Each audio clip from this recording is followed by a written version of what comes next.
Donc, bonjour, j'ai dit que je ferais des vidéos pour l'association Ici Cobalt et pour Samscola, que ce soit en menuiserie, en ferronnerie, pour la forge et la céramique, la photographie argentique, etc.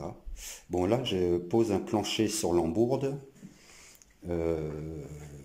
J'ai mis du liège en isolation. Je pense pas qu'on puisse trouver mieux que du liège. Et du coup, voilà, je vais faire un petit tuto rapide pour les quelques trucs à savoir parce que quels que soient les planchers, des flottants, des massifs, des collés, la pose est importante et il y a des petits trucs à savoir parce que vous pouvez le voir chez beaucoup de gens. Tout le monde pose son plancher tout seul, mais le problème, c'est que quand on connaît, on voit très bien, par exemple, au milieu de la salle, les planches qui forment un escalier, quoi, les joints qui forment un escalier, et c'est de là que les défauts vont apparaître en premier. Les planchers vont se désolidariser à cet endroit, aux endroits où il y a des escaliers. Non seulement c'est pas beau, mais en plus, c'est de là que va venir tout le défaut du plancher par la suite, s'il y a quelques problèmes d'humidité, même s'il n'y en a pas. Rien que les mouvements quand on marche dessus, etc., ça va décaler.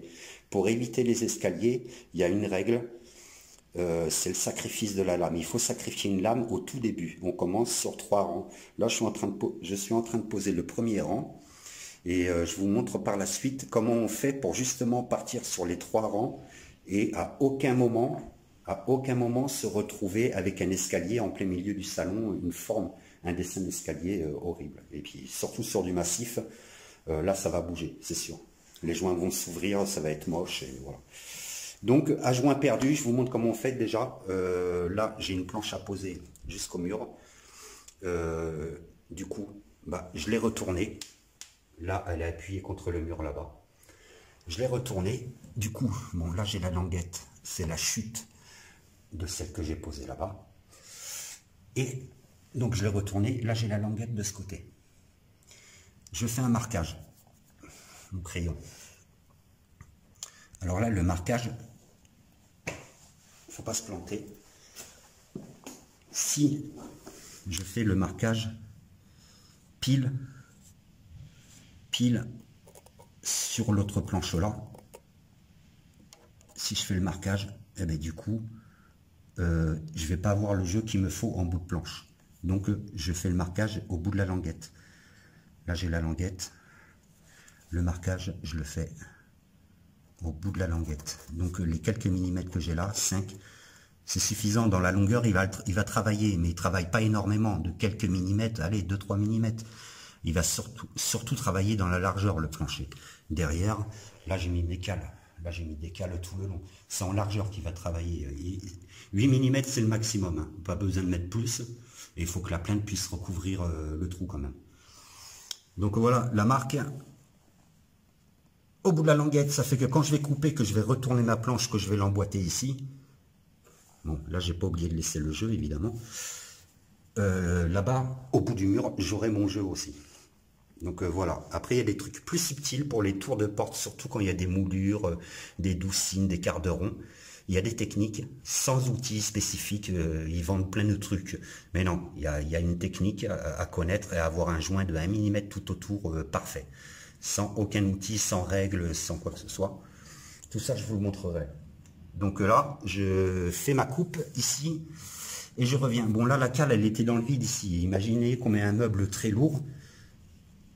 Là j'avais rien, j'ai la planche qui arrive. Si on met un meuble qui appuie, là, le joint, il tient pas. Donc, j'ai remis une petite cale en dessous. Et je viendrai clouer dans la languette pour pas qu'elle bouge, quoi. Ça, pas oublier. Le liège.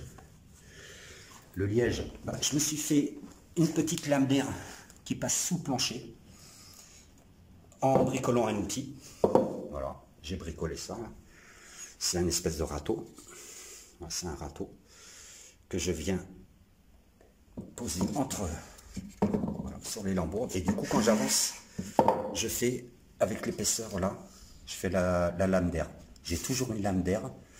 Donc, j'hésite pas, en bout de lambourde, de laisser passer de l'air. J'enlève un peu à la main le liège, partout, tout autour, surtout en périphérie.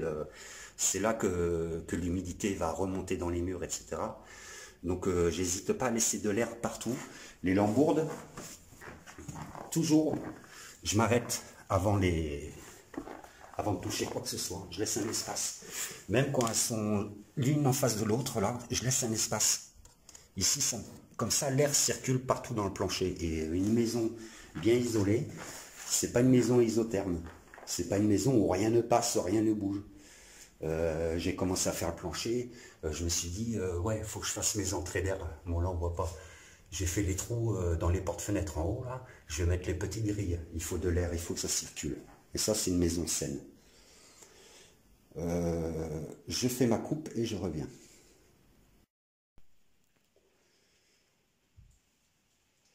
Donc voilà, j'ai fait ma coupe.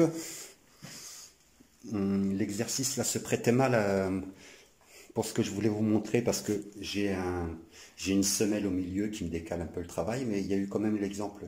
Je vais vous le montrer. J'ai posé la première lame.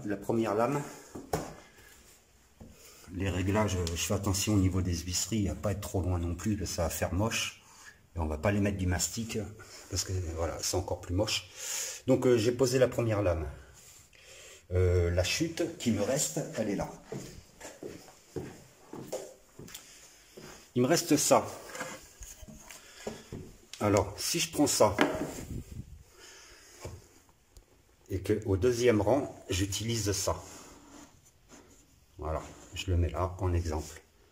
Ensuite, je viens poser une lame de 2 mètres derrière. Si je viens poser cette lame,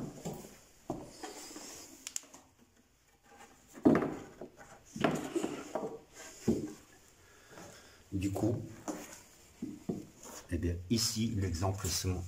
Voilà, on l'a directement.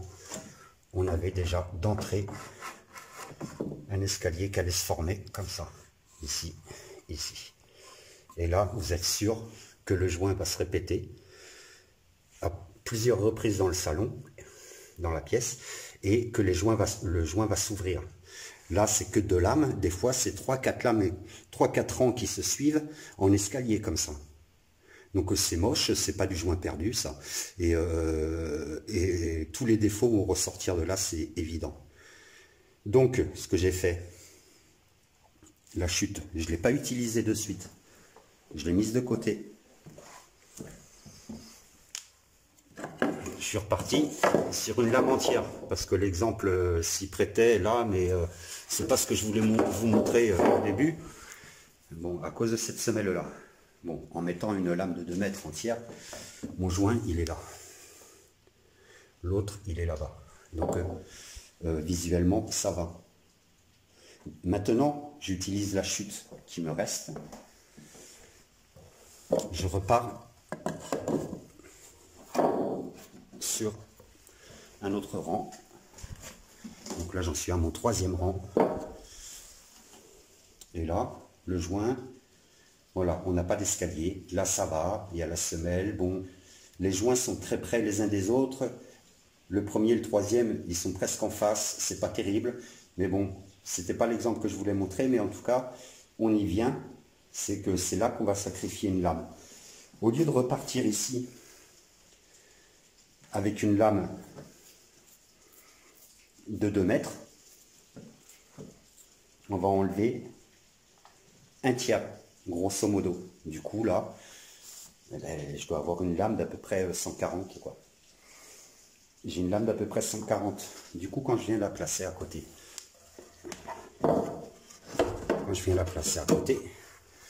là, on voit bien que les joints sont complètement dissociés. Il n'y a pas de répétition. J'aurai pas d'escalier qui viendra se former. Même si plus tard, je vois apparaître un escalier, un dessin d'escalier, je n'hésite pas à recouper une lame pour bien avoir ce modèle. Une grande lame, une petite lame et une moyenne. Et ainsi de suite. Grande lame, petite lame, moyenne, et ainsi de suite. Ça doit se répéter comme ça. Et à aucun moment, vous aurez un joint en escalier, un joint qui va s'ouvrir avec l'humidité et le bois qui va travailler. En parlant du bois qui travaille, évidemment, Celui-ci, il est entre 8 et 12% d'hygrométrie. N'hésitez pas à le demander, sinon vous allez avoir des surprises. Plus de 15%, vous ne le prenez pas le plancher. Et ils sont obligés de vous donner, vous leur dites, vous allez chercher votre truc pour mesurer là, et vous me dites à combien il est. Parce que sinon vous allez le poser, le plancher va sécher, il va voiler, ça va être horrible. Vous l'aurez posé, les joints vont s'ouvrir et tout, ça va être moche comme tout, c'est moins 15% d'hygrométrie. En principe, on prend 5 à 10% de plus en plancher, mais ça dépend des cas. Là, c'est un super plancher, pris dans une scierie, petit nœud, il est magnifique, donc je ne vais pas en jeter des planches. Par contre, si vous prenez un plancher déclassé, vous allez avoir des planches pourries, des nœuds qui vont s'enlever, voilà, des trucs pourris. Là, vous allez en jeter. Là du pain déclassé, vous allez en jeter. Du coup, ouais, il faut prendre 5 à 10% en plus. Et puis, vous allez galérer à le poser. Hein, et puis, à la fin, bon, faites gaffe à l'hygrométrie. Donc, voilà. Donc là, je continue. Ah, bon, je vais tout démonter parce que là, c'était pour vous montrer. Donc, j'ai pas cloué encore. Je vais vous montrer comment on le cloue quand même. En fait, c'est simple. Le clou, il y en a, ils maintiennent que le clou, on le met dans la rainure. Non, dans la rainure, tu peux pas chasser la pointe après. Tu galères. Tu mets dans la languette. Voilà, tu le fous ici dans la languette, ton clou, en biais dans la languette. Et après, tu le chasses avec un chasse-pointe et ça va beaucoup plus vite. J'ai pas compris, hein. On m'a maintenu, mais non, il faut le mettre dans la rainure, dans le trou, là. Ouais. Amuse-toi, hein. À la fin, tu finis torticolis et tout, quoi. Tu perds un temps fou. Donc voilà, en biais, un coup de chasse-pointe et c'est terminé. Je vous montre la suite et vous verrez qu'à aucun moment, j'aurai un joint en escalier ou quoi que ce soit. Voilà.